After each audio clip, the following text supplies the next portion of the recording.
नमस्कार साथियों, उत्तर प्रदेश लोक सेवा आयोग की तरफ से आरओ री एग्जाम आपका 22 दिसंबर को होगा। तो ध्येय आईएएस की तरफ से जो हिंदी की टेस्ट सीरीज चलाई जा रही है उसी को हम यहाँ पर सॉल्व करेंगे और हिंदी की टेस्ट सीरीज में आरंभ टेस्ट नंबर 3 को सॉल्व करेंगे।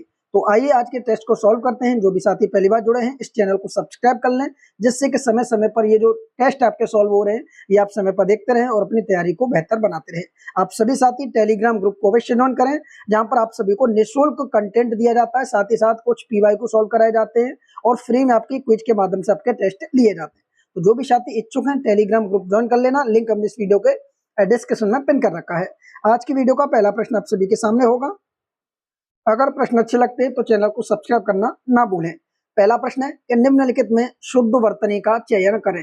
यहाँ पर 4 वर्तनी दी गई होंगी दोस्तों, आपको यहाँ पर शुद्ध वर्तनी का चयन करना होगा। यहाँ पर देखिए द्वारका दिया गया, ये द्वारका आपका क्या है, गलत दिया गया है। द्वारका इस तरीके से नहीं लिखा जाता है। द्वारका किस तरीके से लिखा जाता है तो दोस्तों याद रखेंगे, द्वारका का द्वारका होता है, क्या होता है, इस तरीके से लिखा जाता है द्वारका। तो ये वर्तनी आपकी शुद्ध है। वहीं दूसरा शब्द दिया गया संग्रहित, क्या दिया गया है, संग्रहित। हमसे पूछा शुद्ध वर्तनी, तो विकल्प नंबर जो बी दिया गया ये आपकी शुद्ध वर्तनी है। बाकी ये भी संग्रहित गलत है और संश्लिष्ट ये भी गलत है। ठीक है, तो इसका सही विकल्प क्या होगा, ऑप्शन नंबर बी हो जाएगा। इसी क्रम में बढ़ेंगे तो दूसरा प्रश्न आपके सामने है। अशुद्ध वाक्य आपसे पूछा, यहाँ पर देखिए अशुद्ध है ये आपको बताना है। पहला वाक्य दिया गया पपीता एवं कलम संज्ञा है। तो दोस्त याद रखेंगे पपीता एवं कलम संज्ञा है, ये कैसा वाक्य है, ये दोस्तों आपका अशुद्ध वाक्य है। अब शुद्ध वाक्य कैसे बनेगा, तो शुद्ध वाक्य आप देखिए हमसे अशुद्ध पूछा था तो अशुद्ध हमें पता चल गया, पहला हो जाएगा। बाकी ये जो वाक्य दिए गए ऑप्शन नंबर बी वाला, ऑप्शन नंबर सी वाला, ऑप्शन नंबर डी वाला, ये सभी आपके शुद्ध वाक्य हैं। ये कह रहा पति पत्नी आए हैं, बिल्कुल सही है। मैंने रामायण पढ़ी है, बिल्कुल सही है। तुम मेरी तरफ इस तरह क्या देख रहे हो, ये भी वाक्य सही है। तो पहला वाक्य आपका क्या दिया गया है, गलत दिया गया है। इसका शुद्ध रूप जब आपसे पूछा जाएगा तो आप किस तरीके से बताएंगे, तब आप बताएंगे पपीता एवं कलम शब्द, या शब्द लगाएंगे, शब्द संज्ञा है, यानी पपीता एवं कलम शब्द संज्ञा है। ये जो शब्द है ये संज्ञा है। ठीक है, तो इस प्रकार आप शुद्ध बना सकते हैं। अगला प्रश्न आपके सामने, इनमें से आपको अशुद्ध बताना है। ठीक है, पूछा भी गया, यहाँ पर आप देख पा रहे होंगे हमसे क्या पूछा गया, अशुद्ध वाक्य का चयन करना है। बताइए दोस्तों क्या होगा अशुद्ध वाक्य। क्वेश्चन नंबर तीसरा है। पहला दिया गया उस पर भारी संकट आ पड़ा है। तो ये वाक्य कैसा हो जाएगा, ये वाक्य आपका कैसा हो जाएगा दोस्तों, शुद्ध वाक्य हो जाएगा। दूसरा, वह आटा गूंथ रही है, ये दोस्तों वाक्य कैसा हो जाएगा, गलत हो जाएगा। यह काम अच्छा, ये भी वाक्य सही है। प्याज कड़वा होता है, ये भी वाक्य आपका सही है। तो हमसे पूछा है कि कौन सा वाक्य अशुद्ध है, तो विकल्प नंबर बी हो जाएगा। अभी शुद्ध कैसे बनेगा, ठीक है, यहाँ जो गूंथ दिया गया ये गूंथ लिखा है, जब गूंथ नहीं होता, यहाँ पर आटा गूंध होता है, ये धा होना चाहिए यहाँ पर। ठीक है, तो आटा क्या होता है, आटा गूंधा जाता है, ना कि गूंथ होता है। तो गूंथ होता है, यहाँ पर था की जगह धा होना चाहिए था। ठीक है, ये गलती थी। अगला प्रश्न है, निम्नलिखित में से कौन सा एक शुद्ध है, बताइए दोस्तों। यहाँ पर फिर से आपसे देखिए शुद्ध वाक्य पूछा है, तो सही विकल्प आपको बताना है। ठीक है, यहाँ पर देखिए इत्र के भीतर सुगंध है। ठीक है, इत्र के भीतर सुगंध है, ये वाक्य कैसा है, ये वाक्य आपका गलत है। यहाँ शुद्ध वाक्य बनेगा इत्र में सुगंध है, इत्र में होगा यहाँ पर, इत्र में सुगंध है। अगला, मोहन सारी रात भर जागता रहा, ये भी वाक्य आपका कैसा हो जाएगा, गलत हो जाएगा, क्योंकि मोहन सारी रात भर, दो शब्द दे, रात और भर भी दे दिया है, यहाँ पर आप दोनों और सारी भी दे दिया है। यहाँ पर आप एक चीज का प्रयोग करेंगे, मोहन सारी रात जागता रहा या मोहन रात भर जागता रहा।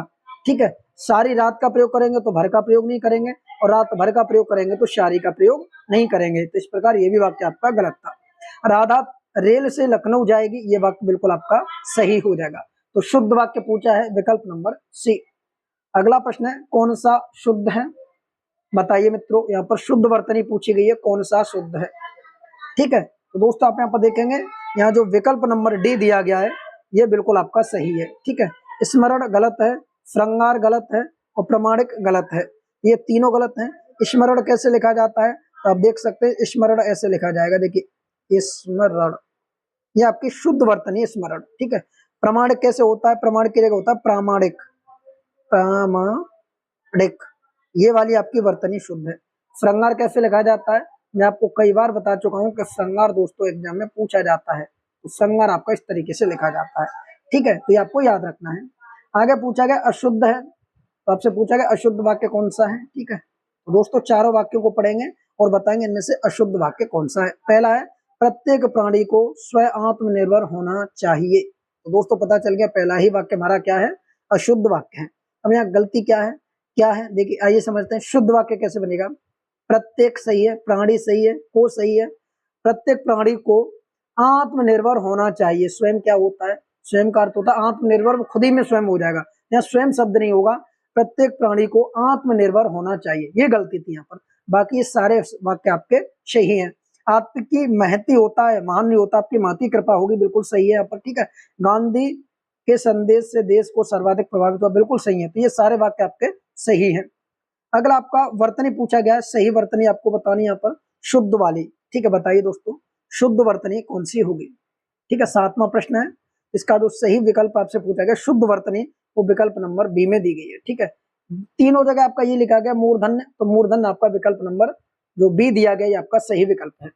अगला प्रश्न आपके सामने है, बताइए वर्तनी की दृष्टि से कौन सा शब्द शुद्ध है। ठीक है, यहाँ पर 4 वर्तनी दी गई है, शुद्ध पूछा गया है। बात करेंगे सबसे पहले क्वेश्चन नंबर ऑप्शन नंबर 1 की श्रीयुत। तो श्रीयुत आपका क्या दिया गया, ये अशुद्ध दिया गया है। इसमें क्या गलती है, तो आप याद रखेंगे श्रीयुत में हलंत का प्रयोग होता है ता में। ठीक है, किसका प्रयोग होता है, याद रखेंगे दोस्तों हलंत का प्रयोग होता है, या हलंत का प्रयोग नहीं किया गया है, यही यहाँ पर गलती दी गई, तो ता में हलंत का प्रयोग हो जाएगा। ठीक है, तो ये सही हो जाएगी। उसके बाद दिया गया है मंत्रिमंडल, तो जब भी मंत्री के साथ कोई भी मंडल वगैरह ऐसी चीज लगाई जाती है, मंत्रीगण मंत्रिमंडल, तो ऐसी चीजों में जो त्रि होती है मात्रा ये छोटी की हो जाती है, इसीलिए ये भी गलत है। ठीक है, उसके बाद दिया कृषांगिनी, माफ कीजिए कृषांगिनी दिया गया, ये जो शब्द ये भी आपका बिल्कुल क्या दिया गया, गलत दिया गया, क्योंकि कृषांगिनी इस तरीके से लिखा जाएगा। देखिए शुद्ध वर्तन हम यहाँ देखेंगे तो कृ और शांगी हो जाएगा, कृषांगी, कृषांगिनी नहीं होगा, कृषांगी हो जाएगा, तो ये वर्तनी आपकी शुद्ध है। बाकी ये जो ऑप्शन नंबर डी है ये भी बिल्कुल आपकी सही है, विकल्प नंबर डी आपका सही आंसर होगा। अगला विकल्प आपको बताना दोस्तों कौन सा होगा सही, 9वें का अशुद्ध वाक्य पूछा गया है। ठीक है, अशुद्ध वाक्य, इस बात को कहने में किसी को संकोच न होगा। पहला ही वाक्य आपका क्या है, गलत है। किसी आदमी को भेज दो, बिल्कुल सही है। थोड़ी देर बाद वे वापस आएंगे, बिल्कुल सही है।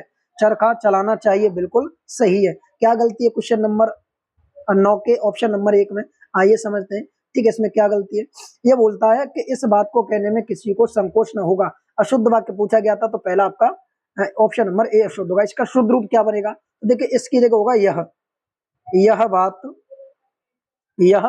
बात कहने में, को की जगह यह बात कहने में किसी को संकोच नहीं, ना की जगह क्या होगा, नहीं होगा। ये शब्द आपको देखने होंगे, इसी प्रकार से वाक्य आपको छांटने होंगे कौन सा गलत है कौन सा सही है। याद रखें, ऐसी छोटी छोटी गलतियों से आपको बचना होगा। अगला प्रश्न है अशुद्ध है, वो आपको बताना है, बताइए कौन सा यहाँ पर अशुद्ध है। ठीक है, 10वां दिया गया है। देखिए अध्यात्म बिल्कुल सही दिया गया है, शूर्पणखा बिल्कुल सही दिया गया, दारिद्रता बिल्कुल गलत है, आविष्कार बिल्कुल सही है। तो विकल्प नंबर क्या होगा, विकल्प नंबर सी हो जाएगा। दारिद्रता किस तरीके से लिखा जाएगा, शुद्ध। आइए चलिए यहाँ पर हम देखते हैं। देखिए द रे द्र, ये जो लिखा गया ये आपकी वर्तनी शुद्ध है। ये दारिद्रता थी, यहाँ पर दरिद्रता होना चाहिए, ये आपका बिल्कुल सही है। तो इसलिए ये विकल्प शी गलत था, ये दरिद्रता सही है। आगे पूछा गया त्रुटिपूर्ण विलोम, बताइए दोस्तों त्रुटिपूर्ण विलोम आपसे पूछा गया है। तो देखिए उद्गम का विलय होता है, बिल्कुल सही विलोम दिया गया है आपका। ठीक है, अनुलोम का प्रतिलोम होता है, बिल्कुल सही विलोम दिया गया दोस्तों आपका। घोष का सघोष दे रहा है, यही आपका गलत हो जाएगा, यही आपका गलत हो जाएगा। घोष एवं सघोष परस्पर समानार्थी होते हैं, घोष का विलोम निर्घोष होता है। क्या होता है दोस्तों, निर्घोष होता है घोष का विलोम। ठीक है, ये आपको याद रखना है, घोष का निर्घोष होता है, या अघोष भी कह सकते हैं। ठीक है, अघोष, एक अघोष हो सकता है और निर्घोष हो सकता है। झंकृत का स्तब्ध, ये भी बिल्कुल सही है। अगला प्रश्न है घटक का विलोम है, बताइए दोस्तों। याद रखेंगे दोस्तों, घटक का विलोम आपसे पूछा गया है, तो सही विकल्प होगा घटक का होता है सामुदायिक, तो विकल्प नंबर बी हो जाएगा। इसी क्रम में अगला प्रश्न है निम्नलिखित में से कौन सा एक अधिकृत का सही विलोम है। क्या दिया गया यहाँ पर शब्द, अधिकृत का सही विलोम आपसे पूछा गया है, और सही विकल्प की तरफ जब आप जाएंगे तो अधिकृत का होता है अनधिकृत, यानी विकल्प नंबर बी आपका सही आंसर होगा। अनधिकृत, वर्तनी भी देखेंगे, अनधिकृत विकल्प नंबर बी। अगला प्रश्न आपके सामने होगा, बताइए क्या होगा इसका सही जवाब। ग्रंथिक का विलोम है, याद रखेंगे दोस्तों, ग्रंथिक का विलोम होता है विकीर्ण, यानी विकल्प नंबर डी आपका सही आंसर हो जाएगा। अगला प्रश्न है, आपको बताना कौन सा सही सुमेलित है। ठीक है, यहाँ पर दिया गया उपमेय का उपमान कह रहा है, तो उपमेय का जो विलोम होगा वो क्या हो जाएगा दोस्तों, बताइए। हमसे पूछा गया कि निम्न में से कौन सा सही सुमेलित है, उपमेय का उपमान बिल्कुल सही सुमेलित है, क्या हो जाएगा, उपमेय का उपमान हो जाएगा। चलिए देखते हैं, ये देखिए इस तरीके से कूट के माध्यम से आपको बताना कौन कौन से सही है। ठीक है, सही विलोम, तो देखिए उपमेय का उपमान हो जाएगा, बिल्कुल सही दिया गया यहाँ पर पहला। ठीक है, और देखिए दूसरा दिया गया आवर्तक का अनावर्तक, ये भी बिल्कुल सही है। नूतन का पुरातन होता है, नूतन का सनातन नहीं होता, क्या होता है दोस्तों, पुरातन होता है नूतन का। प्रसारण का विस्तीर्ण दिया, जो कि प्रसारण का संकुचन होता है, क्या होता है, संकुचन। तो ये आपको कुछ वर्तनी याद रखनी होगी, ये गलत हो जाएगा, ये गलत हो जाएगा, पहला दूसरा सही हो जाएगा। ठीक है, नूतन का पुरातन और प्रसारण का संकुचन होगा। आगे बढ़ेंगे, इसका सही विकल्प ऑप्शन नंबर ए हो जाएगा। ठीक है, अगला प्रश्न आपके सामने, चांचल्य का विलोम है, बताइए चांचल्य शब्द का विलोम क्या होगा। सही विकल्प होगा ऑप्शन नंबर डी, चांचल्य का धैर्य होता है। अगला प्रश्न है, उदात्त का विलोम क्या हो जाएगा। उदात्त का जो विलोम होगा वो ऑप्शन नंबर बी हो जाएगा, अनुदात्त विकल्प नंबर बी। आगे बढ़ेंगे, खेचर का विलोम क्या हो जाएगा, तो दोस्त याद रखेंगे खेचर का विलोम होता है भूचर, विकल्प नंबर ए आपका सही आंसर हो जाएगा। अगला प्रसन्न का विलोम होगा, तो दोस्त याद रखेंगे जो प्रसन्न शब्द दिया गया है इसका सही विलोम होगा आपका अप्रसन्न भी होता है, दुखी भी होगा और खिन्न भी होगा, इस प्रकार विकल्प नंबर डी हो जाएगा। आगे बढ़ेंगे अगले प्रश्न की तरफ, विकास का विलोम क्या है, तो दोस्त याद रखेंगे विकास का क्या हो जाएगा, फटाफट बताएंगे कमेंट करके। विकास का होता है हास, विकास मान होता है वृद्धि एक तरीके से, हास मान होता है कमी। ठीक है, आगे आपसे देखिए अशुद्ध पर्यायवाची पूछा गया है, बताइए 21 का अशुद्ध पर्यायवाची कौन सा है। जैसे गेह दिया गया है, तो गेह का क्या होता है, निकेतन होता है, ये बिल्कुल सही है। गेह दोनों किसके पर्यायवाची हैं, ये घर के पर्यायवाची हैं। चतुर्भुज और फदानंद दिया गया है यहाँ पर, ठीक है, चतुर्भुज और फदानंद, तो यही आपका क्या हो जाएगा, गलत हो जाएगा। विवाकर, यहाँ पर दिया देखिए विवाकर और राकापति, ये जो दो दिए गए ये किसके दिए गए दोस्तों, तो याद रखेंगे विवाकर और राकापति चंद्रमा के पर्यायवाची हैं। ठीक है, वशन और दुकुल, ये दोनों किसके पर्यायवाची हैं, वशन आपका वस्त्र का पर्यायवाची होता है। ठीक है, ये दोनों याद रखने, वशन और दुकुल ये दोनों के दोनों आपके किसके पर्यायवाची हैं, यहाँ ये चतुर्भुज दिया गया है और ये दशानंद दिया गया, ये अलग अलग पर्यायवाची है। चतुर्भुज विष्णु का पर्यायवाची होता है, दशानंद आपका ब्रह्मा का पर्यायवाची होता है। अगला दिया गया कि निम्न में से कौन सा भौरा का पर्यायवाची नहीं है। ठीक है, भौरा का पर्यायवाची नहीं है, देखेंगे आप पूरे प्रश्न को, तो इसका सही जवाब बताएंगे। देखिए भृंग भौरा का पर्यायवाची होता है, ठीक है, शिलीमुख भौरा का पर्यायवाची होता है, षटपद भौरा का पर्यायवाची होता है, शिलीमुख, देखिए यहाँ पर शिलीमुख और शिलीमुख दिया गया है, ये शिलमुख है और ये शिलीमुख है। ये जो शिलीमुख है ये तो भौरा का पर्यायवाची है, और जो शिलमुख दिया गया है ये भौरा का पर्यायवाची नहीं है। तो फिर दोस्तों ये किसका है, तो ये दोस्तों आपके बाण का पर्यायवाची है, किसका, बाण का पर्यायवाची है, तो विकल्प नंबर ए। अगला ललना किसका पर्यायवाची है, दोस्तों याद रखेंगे ललना पूछा गया किसका पर्यायवाची है, कमेंट करके बताएंगे 23 का सही विकल्प क्या होगा। तो दोस्तों ललना होता है ये दोस्तों आपके नारी का पर्यायवाची होता है, अर्थात स्त्री का पर्यायवाची है, विकल्प नंबर बी हो जाएगा। ठीक है, नारी का, स्त्री का, वनिता, ललना, कांता, रमणी, ये सब स्त्री के पर्यायवाची होते हैं।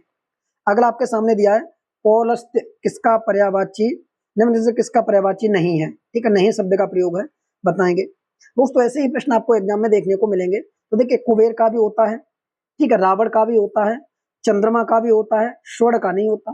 ठीक है, स्वर्ण का नहीं होता, याद रखेंगे पौलस्त्य, रावण, कुबेर, चंद्रमा, विभीषण के पर्यायवाची होते हैं, तो विकल्प नंबर डी हो जाएगा 24 का। अगला प्रश्न है मछली का पर्यायवाची नहीं है।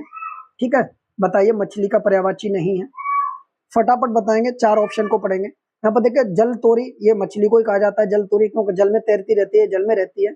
झस की बात करेंगे तो झस किसका होता है, इसी का होता है। मीन एक शब्द आता है, मीन, मीन भी किसका होता है, मछली का होता है। ठीक है, एक शब्द और आपने सुना होगा सफरी, सफरी भी आपका मछली का होता है। अंडभव दिया गया, ये भी मछली का होता है। जलोदरी, ये मछली का नहीं होता, जलोदरी।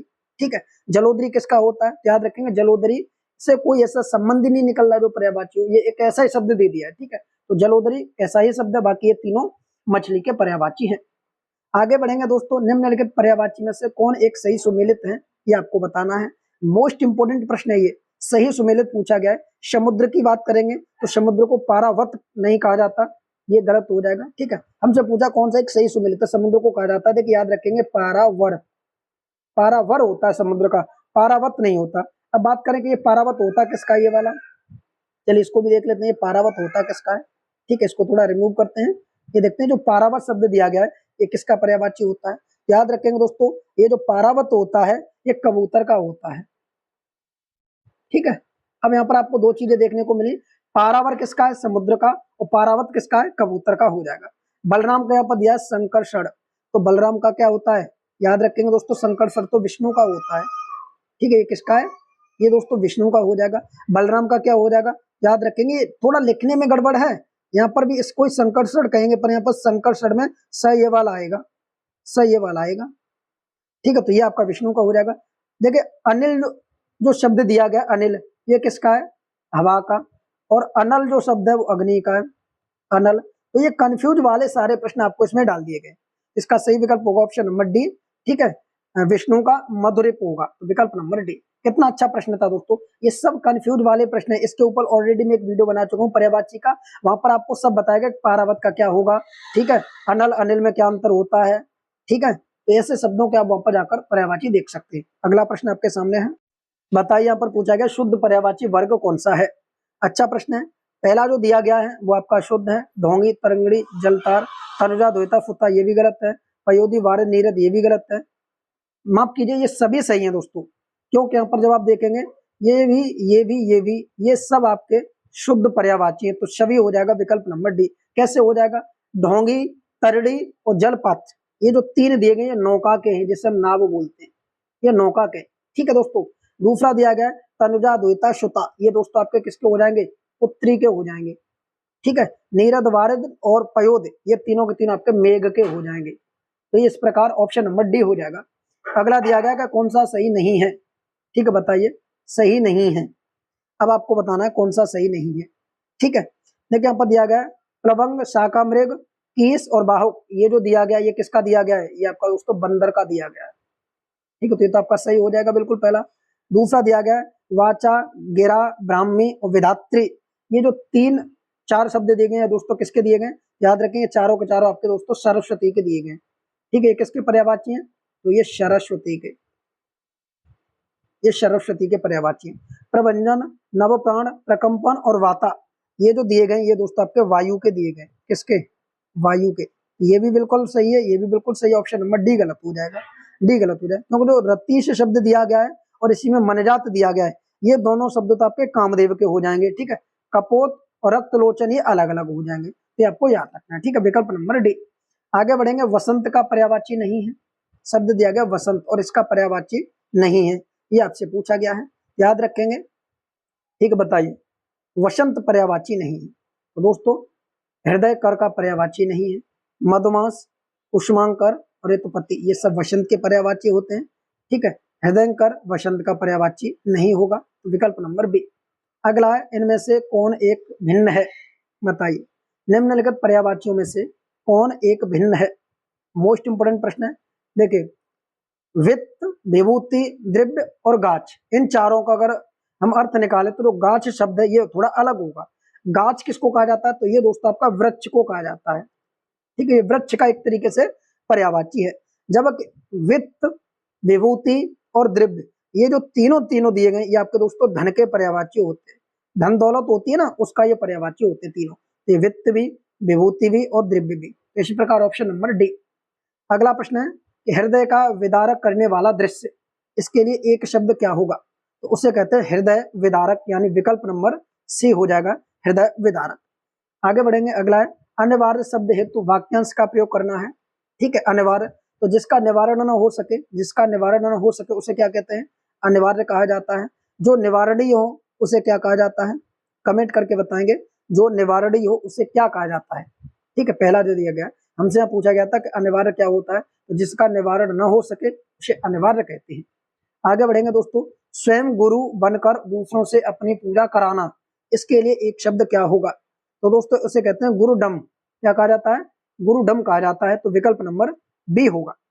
आगे बढ़ेंगे मित्रों, अगला प्रश्न आपके सामने है, जो प्राप्त न हो सके के लिए एक शब्द आपको बताना है, ठीक है। 34 में है, तो जो प्राप्त ना हो सके उसे क्या कहते हैं, उसे कहते हैं अप्राप्य। क्या कहा जाता है, जो प्राप्त ना हो सके उसे अप्राप्य कहते हैं, जो प्राप्त ना हुआ हो उसे भी अप्राप्त कहते हैं, ठीक है। यहाँ पर देखिए, यहाँ पर जो प्राप्त ना हो सके उसे अप्राप्य या का शब्द आ रहा है, और जो प्राप्त ना हो सके, ठीक है, ना हुआ हो उसे कहते हैं अप्राप्य। ये दोनों याद रखना है, और ये हो जाएगा जिसके पास कुछ ना हो उसे अकिंचन कहते हैं। तो याद रखेंगे, जो प्राप्त ना हो सके उसको ये वाला होगा, और जो प्राप्त ना हुआ हो उसे अप्राप्त कहते हैं।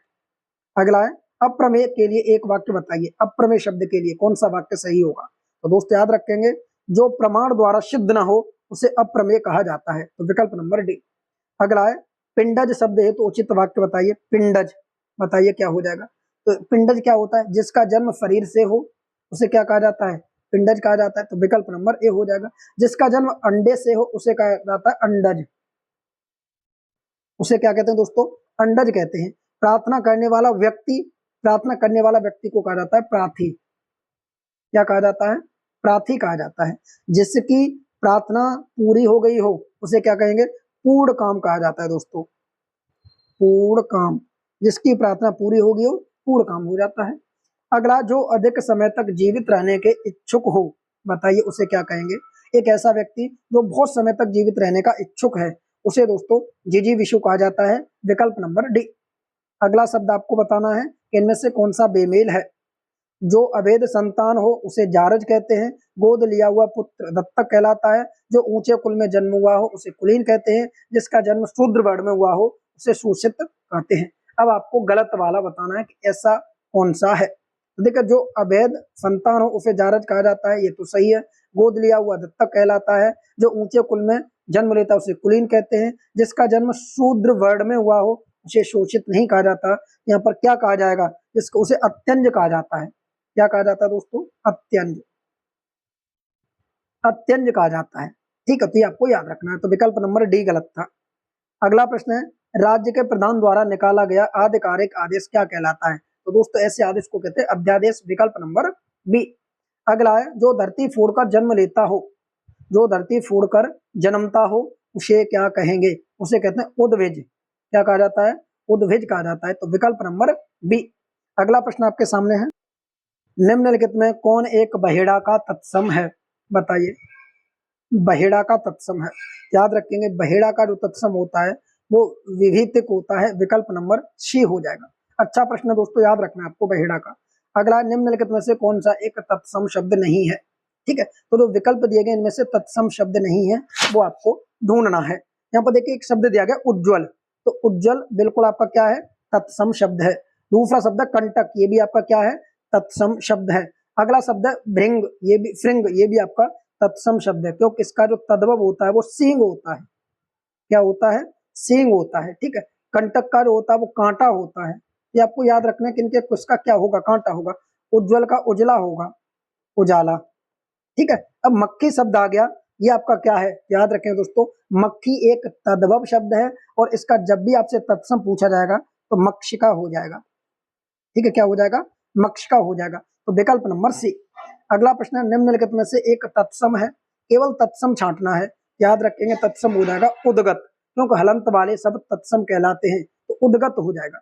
आगे बढ़ेंगे, निम्नलिखित में से कौन सा तद्भव की दृष्टि से अशुद्ध है, बताइए कौन सा तद्भव की दृष्टि से अशुद्ध है। बात करेंगे धुआं और धुन, ठीक है। तो धुआं और धुन दोनों के दोनों आपके क्या है, तद्भव हैं। भेड़िया और भौरा, तो भेड़िया और भौरा दोस्तों आपके दोनों के दोनों तद्भव हैं। केला और नारियल, दोस्त याद रखेंगे केला और नारियल क्या हो जाएगा, बताइए, ये भी आपके क्या हो जाएंगे, तद्भव हैं। हिरण और घोटक, याद रखेंगे दोस्तों, घोटक आपका तत्सम है, ये घोड़ा का होता है, घोड़ा का। और हिरण जो शब्द दिया गया है हिरण, ये भी आपका हिरण का होता है, ठीक है। तो हिरण का ये भी तत्सम है और ये भी तत्सम है, तो विकल्प नंबर डी। खिचड़ी का तत्सम क्या हो जाएगा, कितना अच्छा प्रश्न है। खिचड़ी का कृषक होता है, खिचड़ी का तत्सम क्या हो जाएगा, कृषर हो जाएगा, विकल्प नंबर सी।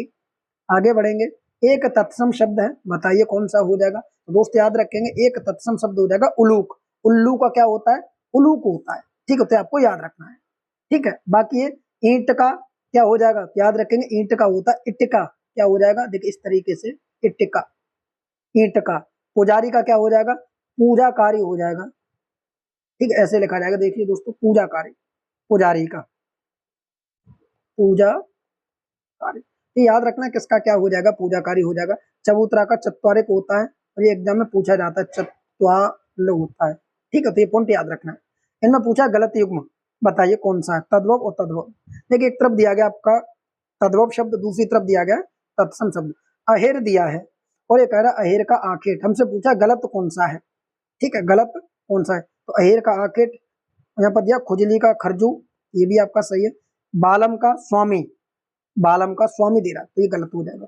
बालम का स्वामी नहीं होता, बालम का होता वल्लभ, वल्लभ ये होगा। शौरी का प्रसूत ग्रह, बिल्कुल सही है। तो इसी प्रकार ऑप्शन नंबर सी। आगे बढ़ेंगे दोस्तों, अगला प्रश्न बताइए क्या होगा इसका। उल्लास शब्द किसका तत्सम है। तो दोस्तों उल्लास जो शब्द है ये हुलास का शब्द हो जाएगा, तो हुलास विकल्प नंबर ए में दिया गया है, ठीक है। हुलास किस में दिया गया है, विकल्प नंबर ए में। अगला एक तद्भव शब्द है, बताइए 49 का तद्भव शब्द क्या हो जाएगा। बहुत ही सिंपल प्रश्न, आप आराम से बता सकते हैं, बीन, ठीक है। यदा तत्सम है, क्षार तत्सम है, घटिका तत्सम है, ऑप्शन नंबर ए। यहाँ पर एक अगला दिया गया आखर का सही तत्सम क्या होगा। तो आखर का आपसे क्या पूछा दोस्तों, आखर का तत्सम पूछा है, तो आखर का अक्षर हो जाएगा विकल्प नंबर बी। आगे एक विशेष पद नहीं है, ये बोला गया है, एक विशेष पद नहीं है, तो दोस्त याद रखेंगे दानव विशेष पद नहीं है। दानव क्या होता है, विशेषण होता है, और इसका जब विशेष्य बनाएंगे तो धनु हो जाएगा। धनु का क्या होता है, दानव होता है, ठीक है। आगे बढ़ेंगे, आवृत्तिवाचक विशेषण का उदाहरण है, बताइए दोस्तों आवृत्तिवाचक विशेषण का उदाहरण क्या हो जाएगा। जैसे आपने सुना होगा कि जहां पर एक अंक अपने गुणक का पुनरावृत्ति करता है, उस हम क्या कहते हैं, आवृत्तिवाचक कहते हैं। अब यहाँ पर कौन सा कर रहा है, जैसे 2 गुना, 3 गुना, 4 गुना, तो देखो 2 गुना कौन सा आ रहा है, 3 गुना, ये आ गया ऑप्शन नंबर बी। ये आपका क्या हो जाएगा, आवृत्तिवाचक हो जाएगा, ठीक है। आगे बढ़ेंगे, यहाँ पूछा गया कि विशेष विशेषण की दृष्टि से गलत है। एक चीज याद रखे, देखिए विशेष से पहले आ रहा है, विशेषण बाद में, यही नियम आपको यहाँ पर लगाना होगा, ठीक है, यही नियम आपको यहाँ पर लगाना होगा। जैसे तलब और तालिब दिया गया है, ठीक है, तो तलब जो शब्द दिया गया ये क्या है, याद रखें तलब एक विशेष शब्द है, जब इसका जो विशेषण बनेगा वो तालिब नहीं बनेगा, ठीक है। क्या बनेगा, देखिए मैं बता देता हूँ, तलबगार, तो तलब का तलबगार होगा, इसीलिए गलत हो जाएगा, बाकी आपके सब सही है, ठीक है। ढलवा का ढलना हो जाएगा, ठीक है। पाश्विक का पशु हो जाएगा, दक्ष का दक्षता हो जाएगा, ये सब सही है। विशेषण नहीं है, बताइए इनमें से कौन सा विशेषण नहीं है। तो पहला ही उपलब्धि जो दिया गया है ये विशेषण न होकर एक विशेष्य है, विकल्प नंबर ए। पूछा गया है कौन सा सही युग्म है, बताइए, ऑप्शन नंबर, यहाँ पर देखिए पहला भी सही है, दूसरा भी सही है, तीसरा भी सही, तो सभी सही हो जाएंगे। आगे बढ़ेंगे, अगले प्रश्न। विशेष शब्द है, ये आपको बताना है कौन सा केवल विशेष शब्द है। तो दोस्त याद रखेंगे आकाश विशेष शब्द है, क्या है आकाश, जब भी इसका विशेषण बनाएंगे तो आकाश का क्या बनेगा, याद रखना होगा दोस्तों, आपका आकाशीय हो जाएगा, आकाश का आकाशीय हो जाएगा, ठीक है। आगे बढ़ेंगे, यहाँ दिया गया परमाणुवाचक विशेषण कौन सा है, बताइए दोस्तों परमाणुवाचक विशेषण कौन सा है, ठीक है। परमाणु क्या होता है बता सकते हैं, इसमें गणना भी की जाती है, ठीक है। संख्यावाचक अलग होता है, परमाणुवाचक इसमें क्या होती है, माप तोल वाले आते हैं, जैसे 2 किलो आलू, कहीं दिया गया 2 किलो आलू, ऑप्शन नंबर डी हो जाएगा। जैसे दिया गया नया कपड़ा, अब ये नया कपड़ा कौन सा हो जाएगा, तो दोस्तों याद रखिए गुड़ है, ये गुणवाचक हो जाएगा। प्रत्येक व्यक्ति संख्यावाचक हो जाएगा, ठीक है, संख्यावाचक हो जाएगा। 1 दर्जन केला संख्यावाचक हो जाएगा, और 2 किलो आलू परिणामवाचक हो जाएगा। अगला प्रश्न है, यहाँ पर आपसे पूछा गया क्रिया विशेषण शब्द का प्रयोग हुआ है, बताइए कौन से ऑप्शन में हुआ है क्रिया विशेषण का। चलते ऑप्शन की तरफ बढ़ते हैं, बताओ भाई कौन से में क्रिया विशेषण का प्रयोग हुआ है। याद रखेंगे यहाँ पर हुआ है ऑप्शन नंबर बी में, वह लड़का डॉक्टर भी है, ठीक है। यहाँ पर पूछा गया है कि क्रिया, माफ कीजिए, इसका जो सही विकल्प होगा ऑप्शन नंबर डी हो जाएगा, ठीक है, ऑप्शन नंबर डी हो जाएगा, ठीक है। सफेद घोड़ा तेज दौड़ता है, इस वाक्य में क्रिया विशेषण का प्रयोग हुआ है, ठीक है। दौड़ना क्रिया है और तेज उसकी विशेषता बता रहा है, अब तो इसे क्रिया विशेषण कहेंगे, ठीक है, क्रिया विशेषण कहेंगे, विकल्प नंबर डी। आगे दिया अलंकार का विशेषण पद है, अलंकार का अलंकृत होता है, ठीक, अलंकार का अलंकृत, विकल्प नंबर बी। एक और प्रश्न बचा हुआ है, अशुद्ध बताना है आपको, ठीक है, विशेषण की दृष्टि से अशुद्ध है, जैसे अज्ञानी का आयुष्मान, जादूगर का जुदा, कौमी का केवल, चेत का चित्र, बताइए कौन सा, ऑप्शन नंबर डी हो जाएगा, ठीक, हमसे पूछा विशेषण की दृष्टि से अशुद्ध है, तो चेत और चित्र दोनों विशेष्य हैं, ये दोनों के दोनों क्या है, विशेष्य है। और चेती होता, चेती या चेतेरा होना चाहिए था विशेषण यहाँ पर। तो विकल्प नंबर डी। अब आप ये बताएंगे कि इन 60 प्रश्नों में से मित्रों आपने किसने किए। ठीक है, तीसरा टेस्ट था, चौथा टेस्ट आपको कल शाम तक मिल जाएगा। तो आप सभी चैनल को सब्सक्राइब कर लें, साथ ही साथ टेलीग्राम ग्रुप अवश्य ज्वाइन करें, जहां पर आपको बहुत सारा कंटेंट फ्री में मिलेगा, जैसे इन प्रश्नों की एमसीक्यू फॉर्मेट में प्रैक्टिस भी आप वहां पर कर सकते हैं। थैंक यू, जय हिंद।